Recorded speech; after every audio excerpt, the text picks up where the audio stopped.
जेन्ना हांव चण्या रोस करतां, तेन्ना म्हाका म्हजें भुरगेंपण याद येता. कुंकळ्ळेच्या एका व्हडल्या जॉयंट फॅमिलीन हांव ल्हानाचें व्हड जालां.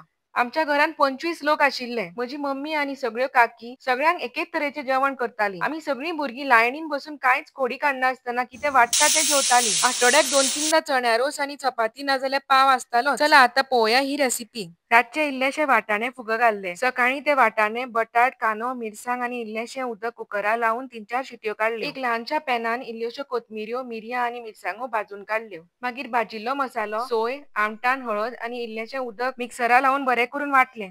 एका कायलीन इल्लेशें तेल घालें, तातूंत सासवां घालीं. सासवां बरीं फटफटतकच तातूंत करवेलाची पानां घालीं आनी मिक्सराचें वांटप तातूंत रकयलें. तुमी ल्हान आसतना पळयलांच आसतलें, तुमची मम्मी कशी करून मिक्सराचें वांटप काडटकच उदक घालून तो मिक्सर धुताली आनी परत तें उदक काडून कायलीन रकयताली. हांवूय बी तेंच करतां आनी तशेंच तें उदक हांवें हे कायलीन रकयलें. ग्रेव्ही मातशी शिजतकच कुकरांचे उकडील्ले चणे तातूंत रकयले. मीठ घालें आनी बरें करून चाळून घेतलें. घरभर चण्या रोसाचो वास सुटला आनी म्हाका खरेंच भुरगेपणांची यादी येता. बरो खतखतो येतकच इल्लीशी कोथमिरेची भाजी घालून गार्निश केलें. हो चण्या रोस इतलो टेस्टी जाता, शीता बरोबर नाजाल्यार चपाती बरोबर पसून सर्व केल्यार जाता. तुम्ही ही रेसिपी मुद्दम ट्राय करात. सामकी रुचीक जाता. आनी आवडली जाल्यार हो व्हिडिओ लायक करात आनी म्हजो YouTube चॅनल सबस्क्रायब करात.